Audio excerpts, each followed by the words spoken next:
Welcome into Real Deal Sports Talk with KP. It's October 2nd, 2019. This is our first show in October. I can't believe it's October already. I was doing something at work the other day job, and looking at when I got access granted to a certain platform, and it said July 24th, and I'm thinking, man, how did that time go by so fast?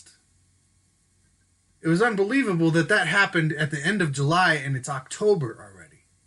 It's really going by fast. We're week 5 in the NFL. We got to catch up on week 4. We've got all kinds of things going on out there in the world. Craziness. And sports can sometimes just be the place where we get to step back, a little reprieve from the hustle and bustle, from the chaos. At least we hope and try to make that what sports is. And why we like to talk about it, why we like to tune in and watch it, why we like to sit around with our families and cheer for the same teams and have the barbecues and go to the events. And that's one of the reasons I like doing this. You know, I might not have the most viewers, I might not be making a ton of money doing this, but it's real. It's what I enjoy. I've had some great times doing this. I've got to do some great things. I've had some great experiences. I've met some great people doing this show. I wouldn't change it for anything. I love sports. That's for sure. I'm a little, however, right now with what I saw in week 4 from many teams in the NFL. It was kind of a week. Good and bad, really, if you think about it. For some teams, it was great. For those other teams, it was like, how did that happen? Jets and 49ers have the week off, so there's no when it comes to those two teams. We know where they stand from the week before. Eagles-Packers, I told you guys on the last show, I had a feeling there was something about this game that the Eagles were going to win. I know it's real easy to say that, I have a feeling. I gave some descriptions. If you listened to the last show, you know what they were. I pointed to certain people coming back, certain matchups, the want to. I gave Green Bay their credit. Their defense is playing lights out. Very impressive defense. They gave up 34 points against the Eagles, but they had been playing very impressive coming into this game. Falcons-Titans. What is up with this Falcons team? So much talent. Can't get it together. Can't run the ball. Offensive line's not doing nothing. Yes, they're young, but they're not doing nothing for that team. Matt Ryan's still getting, beat up, still throwing his arm off, still throwing 400 yards. They can't get a win. Giants get another win. Daniel Jones comes back down to earth. Doesn't have a great game. They get the win. They're still energized. They're still playing as a team. They're feeling good about themselves. That's all you can ask. They're sitting at 2-2. Washington's falling apart. We'll see how long they hang on to their coach, how long before the owner, Snyder, wants Haskins, the rookie, in there. Chargers over the Dolphins. Everybody pretty much saw that coming. Raiders over the Colts. Close game, good game. Raiders hold on. They get the big lead. They hold on. Jacoby Brissett has shown he's going to be tough. He's not going to fall apart on you. Panthers. Kyle Allen, another rookie quarterback. Not a great game. Not like the breakout game last week. But the team gets the win. Christian McCaffrey goes off. Lions and Chiefs. Chiefs, number 2, number 1 team in the league. I said I had a feeling about this. I took the Lions, the underdog. I thought the Lions had a chance and matched up well. I thought Patricia matched up well against Andy Reid in the past as far as schematics. And I liked how this Lions team had been playing so far in the season. They had the tie that was disappointing. Let down at the end of the game. Let down really at the end of the Philadelphia and the Chargers game as well, but they come away with those wins. They have another letdown here in the fourth quarter. They have them at 4th and 8. One play gets them off the field with just a little over a minute left on the clock. That would have sealed it for the Lions at that point. They would have been in plus territory with just over a minute left on the clock. They could have run a couple plays if they wanted to. Prater already showed earlier in the game he probably could have hit one from 60 plus. That would have put that game away. Couldn't get off the field, let down at the end of the game. I'd like to see this team, as them being my favorite team, play a complete game. Close some of these teams out. Don't let it become close again. But they're building there. You're starting to see it. It's building hope in us Lions fans. We're like, oh, we can see it. Stafford once again proved he's a stud. He proved once again he is a minimum second tier quarterback, if not first tier, teetering on the line. He outplayed everybody's wonder boy, Patrick Mahomes, who, yes, is a very good quarterback at a very young age in this NFL. He got outplayed by Stafford on Sunday.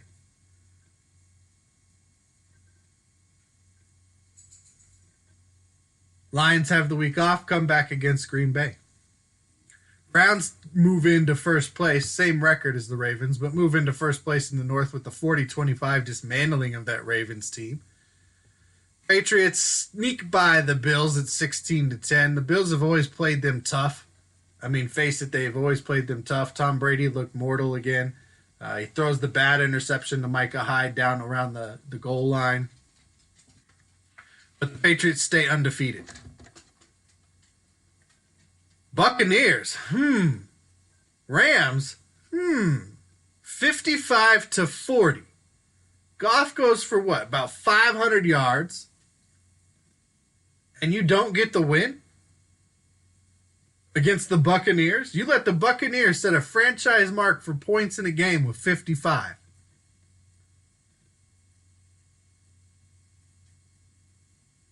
Goodwin just running all over the field. Jameis Winston looking like a Pro Bowler. See, that's one of those games. Who saw that? If you're not a Buccaneers fan, there is no way in hell you picked the Buccaneers to beat the Rams this past weekend. Nobody saw that coming. Even if you were a Buccaneers fan and thought they had a chance to win, you did not expect them to put up 55 points.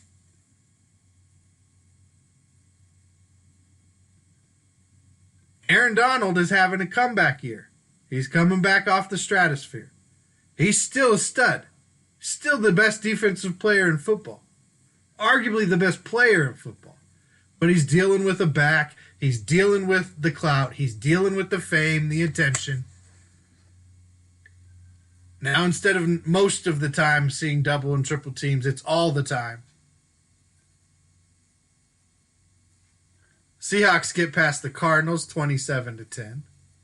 Bears beat up the Vikings, and the Kirk Cousins experiment has been exposed, everybody. When you think about it, $84 million guaranteed for a guy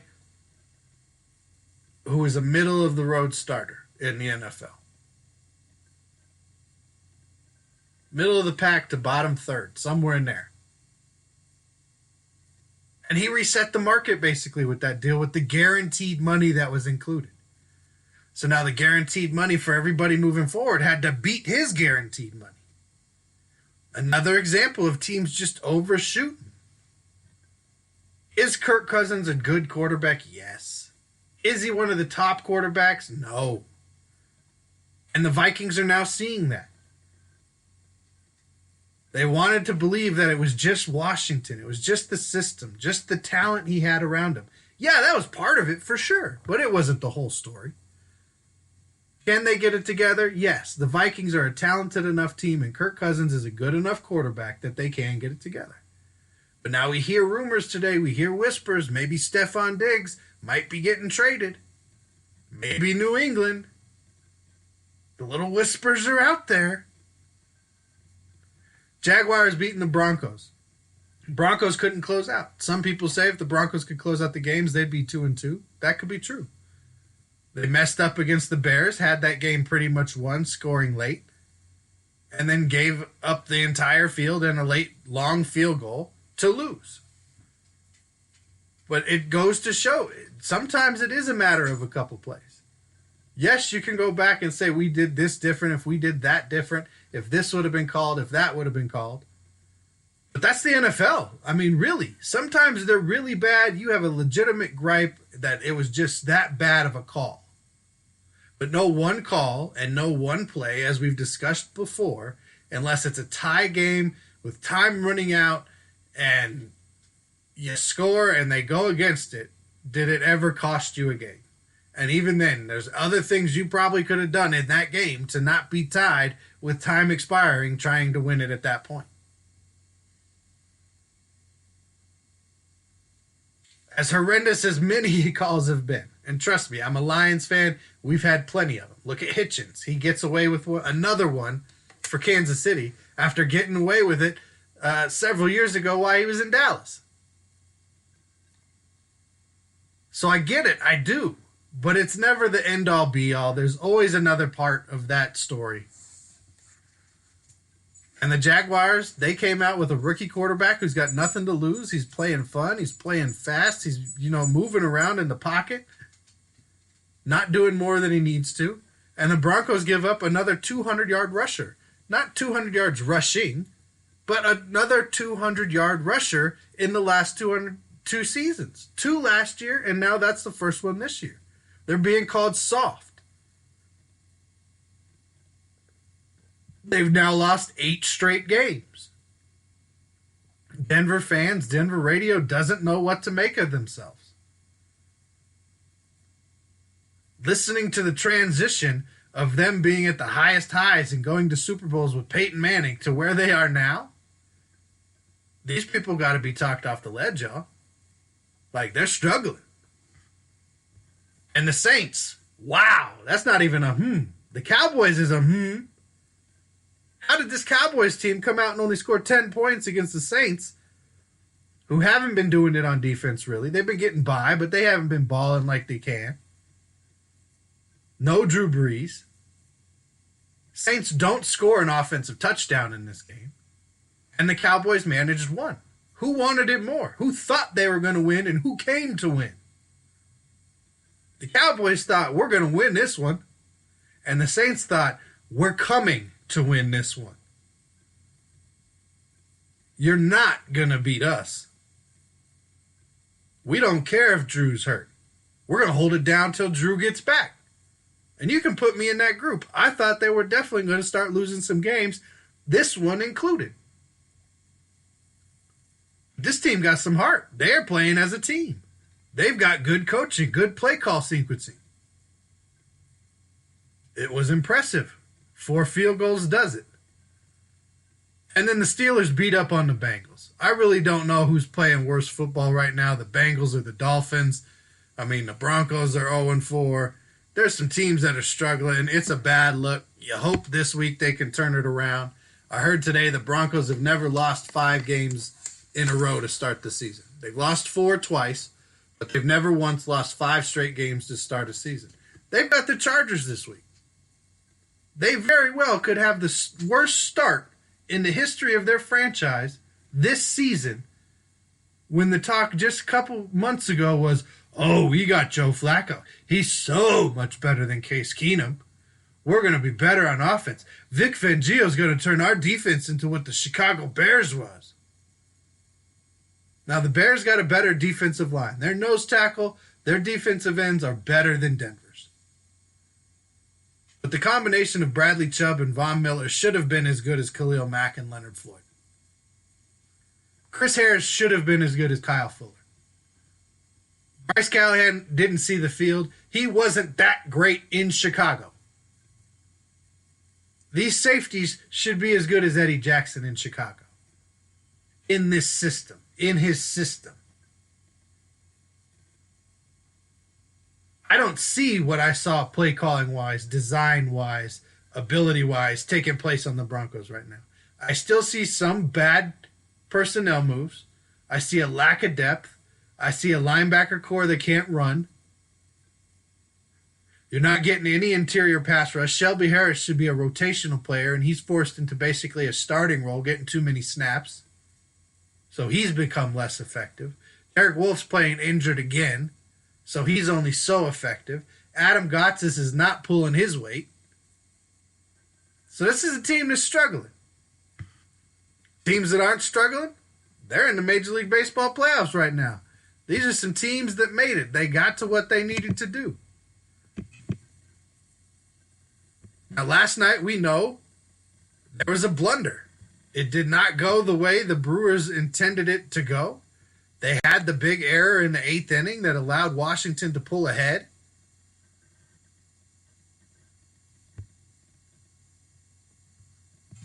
And, that guy's going to have to live with that throughout the offseason. So we know that Washington's moving on to play the Dodgers. Set and sealed. Tonight we've got Tampa Bay and the A's. They move on to play Houston. Whoever wins that game, the playoff game, which I will always refer to as the play-in game because it's not a series. The rest of the playoffs is a series, but you've got this one little playoff game because it's the wild card teams. Let them play a 3-game series. It doesn't have to be one game. Make it 3. So it's a play-in game, the wild card round play-in game, and Tampa Bay and Oakland have a chance to play Houston, who right now, to me, looks unstoppable, and I am taking them to win the World Series this year. So that being said, I might as well tell you the way I see the rest of it going. I see Tampa Bay winning tonight. Tampa Bay started the season off hot. Oakland had a better middle of their season, and both teams kind of finished okay. So I'll take Tampa Bay tonight because they started the season better. I think they'll be able to regroup faster. Oakland strikes out a lot.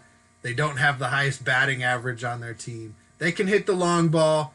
I think Tampa Bay gets it to move on and play Houston. Houston ends up beating Tampa Bay probably in 4 games, maybe 5 games. I'll take the Twins to upset the mighty Yankees. This is going to be a slugfest, but I'll take the Twins to get over on the Yankees in this one, just because basically I'm not a Yankees fan. They're one of the very few teams that I root against, mostly because they've just, I don't agree with the way the Steinbrenners have done it in my lifetime. They win too much. I'm kind of way past where I'm at with the Patriots right now with the Yankees. I respect the history of the Yankees and the great players they've had. My 5 to 10 minutes of being able to speak with Yogi Berra, I will cherish forever. But I just can't root for them. I can't. So I'll take the Twins to beat them. Obviously, I will take, and that one will go, full length of the series, in my opinion. I'll take Houston to roll over the Twins to make it to the World Series. I'll take the Dodgers to beat the Nationals. I'm going to take the Braves to upset the Cardinals. I think it would be an upset. Then I'll take the Dodgers to beat the Braves, making the Dodgers and Houston in the World Series. Dodgers 3 straight years will also lose the World Series, as the Astros, in my opinion, will go on to win October. Now, I could put some stats behind it and some reasons behind it. If you look at the run differential for these teams, Houston has a plus 280 run differential in the regular season. That is the best in Major League Baseball, ahead of the Dodgers, who is at 273. So if they match up, why wouldn't I take them? The Dodgers are over 100 runs better than every other team in the National League. It's going to be hard to deal with their lineup in a series over and over and over again. To not pick the Dodgers, they have good enough pitching. 106 and 56 on the season, second best record in all of baseball behind Houston. Houston pitching core is ridiculous. Their hitting is amazing.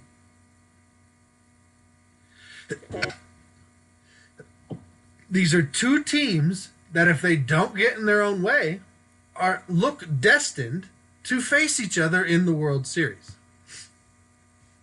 Now, we had some flops this year also in Major League Baseball. We're talking about the successes because it's the best time of baseball season. The 162 are done. We're into the playoffs. It's going to be the best, most intense, exciting baseball there is because now it really, truly is coming down to it. The championship's on the line. Win your series or go home.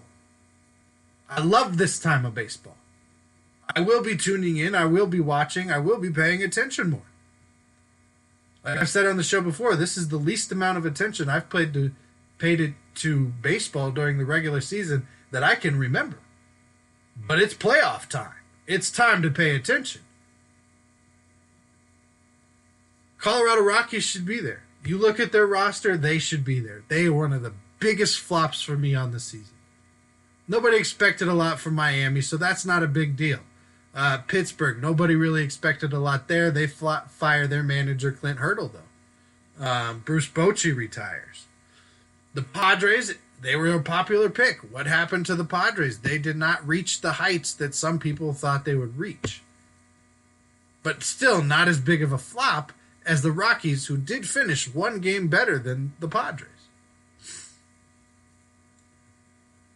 On the American League side, you just got some bad teams. I mean, Baltimore's still bad. The Red Sox, kind of a flop. At least they were over 500. They don't make the playoffs. They did get to 84 and 78. It didn't look like they were really going to be in it after the World Series last year, after having the talent they have. Their pitching fell apart this year, similar to the Rockies. Nobody would have saw the Red Sox and the Rockies having the seasons they had. You would have expected the Red Sox to be at least competing with Tampa Bay, if not the Yankees, for their division. And everybody had the Rockies as an early favorite as the National League World Series contender. Both of those teams were considered World Series contenders. Neither one makes the playoffs. The Rockies don't even get to 500.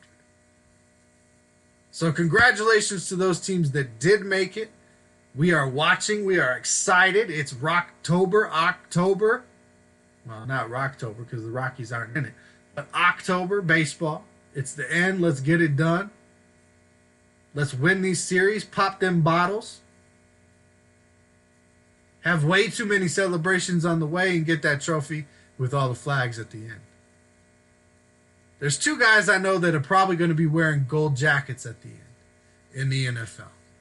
They're both still playing. They've both been in the league for a long time, and I'm talking about Frank Gore and Larry Fitzgerald. These are two guys that found their place again on the history list this past weekend. As Frank Gore is now fourth all-time on the career rushing list behind Barry Sanders, Walter Payton, and Emmitt Smith. Now, most people would not say Frank Gore is anywhere near the caliber of running back of the people that he's getting ready to pass and be around. Barry Sanders, he will probably pass Barry this season. To me, Barry is the best, if not the second best running back of all time, with Jim Brown in that conversation. To me, Frank Gore is not in the same league as a running back as Barry Sanders. But his career achievements, what this man has accomplished, being the leading rusher on his team every year, and he's 36 years old now, you can't deny what this man has done in the league. It's damn impressive. My hat's off to him. He's about 240 yards away from Barry Sanders to be third all-time in the NFL. And this is a guy nobody thought coming out as a rookie would have a long career because of all the knee injuries that he has sustained.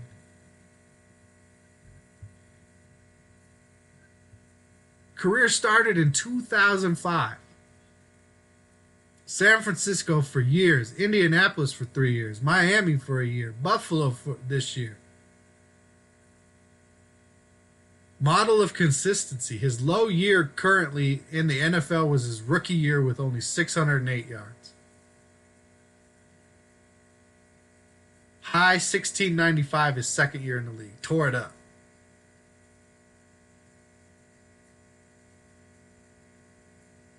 Unbelievable the career this guy has put together to be third all time 10 years in San Francisco, 3 in Indy, 1 in Buffalo, 1 in Miami. 15 years in the league. Probably going to be the leading rusher for Buffalo this year, the way it's looking. Then you look at what Larry Fitzgerald has done.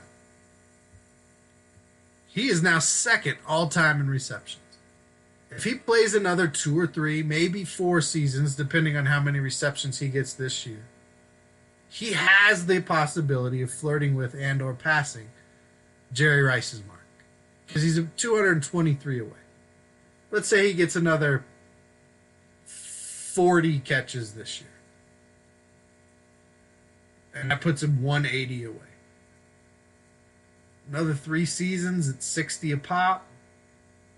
Okay, he's flirting with that mark. Do I think he plays that long? Probably not.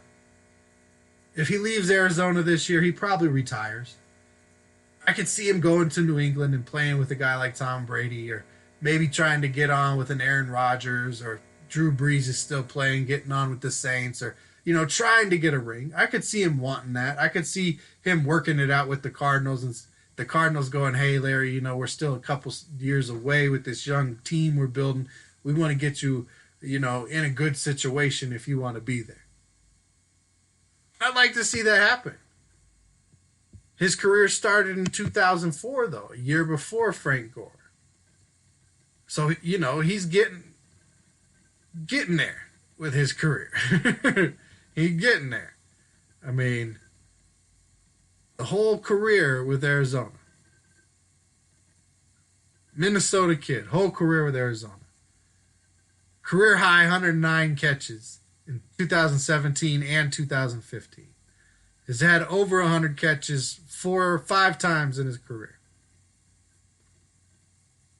23 catches on this season.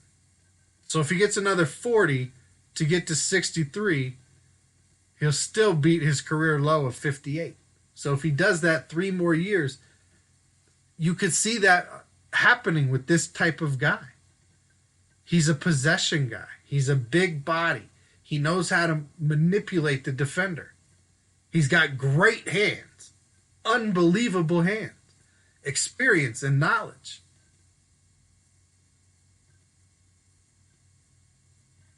"15 years in the league, 16 years in the league.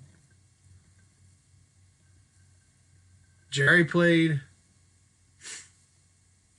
going in 21, 22 seasons. He was part of at least training camp teams when he didn't make the Broncos or the Seahawks. Now, at the end, he wasn't getting a lot of receptions. I mean, whether it was with Seattle, he didn't get very many. Oakland, he had a good run. Denver, he didn't even make the regular season roster with Denver.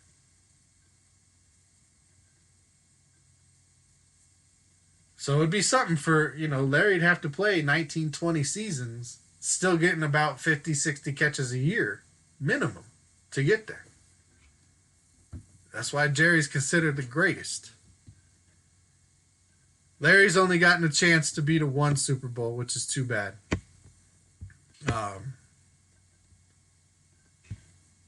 But nonetheless, those 2 guys, they're going to be in gold jackets at the end. They're going to be sitting there with the other players. They're going to be sitting there with the NFL owners. And hey, maybe by the time they're there in 5, 6, 7, 8 years, whenever they end up going in, maybe we have what is now being proposed by the NFL owners that they say they're going to bring to bargaining. And that's a 17-game regular season with maybe the idea that there's not going to be a preseason. Now, I'm getting really sick of all this idea of not getting rid of the preseason. I don't like it. We're already to the point we're not playing football to get ready to play football. We're not doing football things. We're basically doing strength training and track exercises, speed drills, explosive stuff, but not football. It changes when another man and you are pushing off of each other with full force at full speed. It's different. If you're not doing that, you can't get ready for that. And I will bet that if you go and look at the stats, there are more injuries now than there were when you were playing football to get ready to play football. Not only that, by taking preseason away, you're saying just training camp into the regular season, We're going to continue to see the beginning of the regular season look like crappy football. We're going to lose the ability for undrafted guys to really make a mark and get on the team because they need the preseason.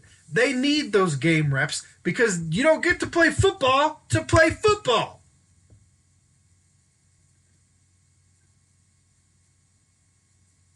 So I'm not on board with the no preseason. If you want to cut it to 2 preseason games, let your starters get in, get a rep, get a series, then let them get a half to get ready for the regular season, and that's all they play, great. Give all the reps to the guys that are trying to make the team, that are going to be your backups, that are going to be your third guys, that are going to be your floaters, that might be your practice squad. Let them play at that point. But then in training camp, you have to be playing football. Your starters can't be playing patty cake at 70, 80%. Pad some days. Don't touch anybody. Let's be careful. You got to then play football again in training camp if you're going to shorten preseason in any way. Or the product will be hurt. So you're going to bring this to bargaining. You're going to have an odd number of games. That's another problem. An odd number. You have an even number now to decide ties and things like that at the end. If there's an odd number of games, you're throwing it off. You're going to have to throw in another week. So this is an 18-week schedule now with only 1 bye week? Or are you going to throw in another bye week also? Is this a neutral site game where does one opponent get 9 home games and the other opponent gets 7 home games? Or 8 and 7, or however it would break down. 9 and 8. You'd still end up with 1 less. Or is it a neutral site thing? I heard that floated this week. Everybody plays a game in London or Mexico or whatever. Bargaining comes up after the 2020-21 season. We're going to hear a lot of talk between now and then. We heard the owners say they wanted to get it done before this season. We hear the NFLPA telling their people, get ready to save money. Don't go spending everything. Here's some smart decisions you can make in case this does hit the fan like we are expecting it to. Now, we're not hearing what they're going to ask for yet. They're not putting that out there yet. Why the owners are, I don't know. Because if I'm the players union, I'm looking at what they're saying they're coming to ask for, and I'm going, no. Where's the proposal of giving us? You want more, what do we get? It's this for that in negotiations. Somebody's going to have to come off something, and if I'm the NFL players, if I'm the best players in the world at playing football, this is the time to finally take a stand. This is the time for your union to grow a pair. Kind of like California has, apparently, right? The new bill in California allowing the NCAA or the college players to pay for pay. People calling for the end of the NCAA. Now, I'm on the fence with this topic very much. LeBron James, he helped support this bill. Richard Sherman has had some very strong comments, outspoken about it. And I get it. I understand what they're saying. Yes, these college athletes are being taken advantage of. Their likeness is being sold for profit that they are not allowed to cash in on. These universities, the NCAA, are making billions of dollars off of these kids. And anytime they sign an autograph or do something little, they get busted, they get in trouble, they lose their scholarship. At the same time, I'm on the side of the fence. They are getting the free education. It's up to them to take advantage of it so they do have a life after whatever their given sport is. But they are given a free education. Most of them do get some kind of a stipend also. Now, does that equal out what they are bringing in? No. For the bigger universities and the more popular sports, is it anywhere in the ballpark? No. That's why the EA Sports had to stop with their college football game. They were selling the likeness of people that had no right to their image anymore because they were an owned entity, basically, of these schools, which I completely disagree with. I'm very much conflicted with this topic. I don't think college athletics is the problem. Once again, it's the business side that has fucked it all up. It's the TV contracts. If it was up to me to fix this issue, that's what you get rid of. You get rid of the big money, or the money that comes in is equally spread to every Division One, Division Two, whatever the platform is, whatever the level is. All the dollars that come in, put into one pot and distribute it equally. There's some equity for that ass. But no, nobody's going to do that. They're in it now for the money. They're in it as a business, capitalizing on people that they have written rules for to prevent. So California said no. Come to find out, Colorado had a bipartisan bill last year that, because it had other things tagged in it, got shut down. But Colorado's on board with doing the same thing. Ohio's got a rep that's looking to write a bill to do the same thing. So the NCAA will crumble from this. Their power structure is breaking down. Old white men all over the NCAA are running in panic to figure out what they can do to try and get schools to stay in their system, to get politicians to stay in their system so that this doesn't happen. Why they say if you're in these states, you don't get to perform in our championship games if you're, at that stage. If you've made it to that level, if you're undefeated and should be there, you don't get to participate if you're paid for your image, for your likeness, for endorsements. This is once again why the NFL should have a minor league system. Because there would be an opportunity for some of these younger players to go make some money and not necessarily have to stay in the NCAA system. And leave that system for the players that want to be in college, that want to play for their universities, that are into that thing.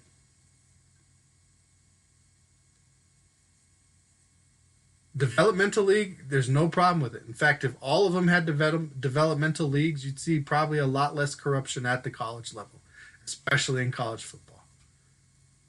Because there'd be avenues for young men to go and develop and make some money and earn a living doing what they love to do. So, LeBron, Richard, where I stand, I guess I'm very back and forth on it. I see both sides. I don't like both sides. Amateur athletics, the purity of sports, I think will be hurt by this. It's more of a business feel, even for what are supposed to be amateurs. So it is what it is. We all have to adapt to change, and that's what this is. It's going to be a change. It's coming. We've seen it coming. We also saw this coming from Vontaze Burfict. His suspension for the rest of this season comes down. Is anybody really surprised by that? Is anybody surprised that we're seeing pay for play now in college? Is anybody surprised Vontaze Burfict hit another guy by ducking his head and launching into him in a way that wasn't safe for himself or the person who should be fellow brethren, even if on another team, that you should not want to be seriously injuring, but trying to, yes, tackle, get down, make your presence known as a defender. But you should not be trying to hurt. And I'm sorry, yes, this guy is becoming a menace. I wouldn't want him on my team because I wouldn't want to go to my friends on the other team and go, my bad. I know that fool was off his rocker. I don't know what he was doing. How's your man? How's your guy? I don't want to answer questions about why my teammate is constantly launching his head into people. So he probably gets another chance. He probably doesn't need another chance, but he probably gets one. I don't see why they would lift his year-long suspension. I think he needs a serious timeout, basically. Sit down and think about what you've done, where you want to be, if you're going to make an effort to do something different. Because we can't have you out here hurting people. We've had multiple NFL players come out recently and talk about how they used cannabis after every game. Calvin Johnson and Percy Harvin recently have both come out. One did not want to get addicted to opioids and used it for pain management, and the other, Percy Harvin, used it after every game or before every game for anxiety. These are both guys that basically managed to pass every drug test that they probably had also. Not getting any suspensions that I can think of off the top of my head. for that anyway. All right, couple things. Let's get them in before the end of the show. Week 5 picks. I'm all about Calvin doing what he's doing. He's part of the CBD marijuana company that he has there in the Detroit area. I don't personally have any issues with people who smoke pot. I think it should be legalized. I understand the history of it, not just the rhetoric of it. I understand the knowledge and both sides of all the different studies that are out there. And I think everybody can make their own choice when it comes to that. It's a natural substance. It's not a man-made substance. Yes, it has been altered over time to have different potencies and different flavors and all that kind of stuff, but it's still a natural thing. So, that being said, Week 5 picks are in.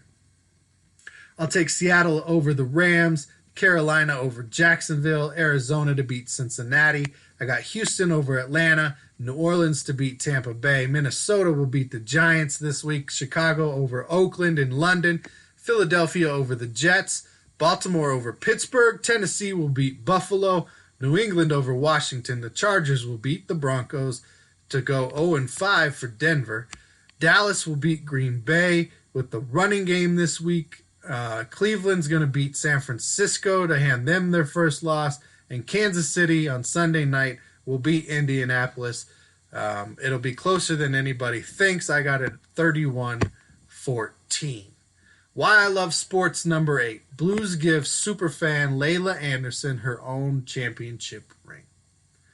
I love it when things like this happen. I love the Make-A-Wish program. I love the athletes and sports entertainment figures that grant these sports fantasies to young kids, because growing up as kids, as much as I don't think athletes should be role models because they're just people playing a game and you don't know them as a person, you're just expecting the athlete to be who you want them to be.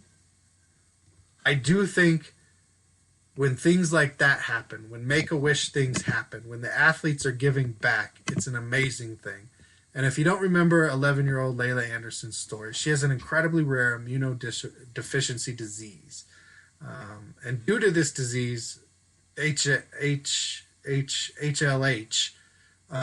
she's had bone marrow transplants, chemotherapy, and she's been in the hospital for long lengths of time. It's been rough. It's been hard. She loves her hockey team, and they were able to do something great by giving her a championship ring. Go out, see the video. It's amazing, the joy and the happiness and the acceptance that she feels. And it's just another reason why I love sports. That's what I got for you today. Those are my opinions. Those are the stories we hit. Next time we'll get on more. We'll catch up this weekend on some stuff, some college football, some more Major League Baseball playoffs, and some other headlines that come out between now and then. Until next time we talk, you know how we do. Just be real.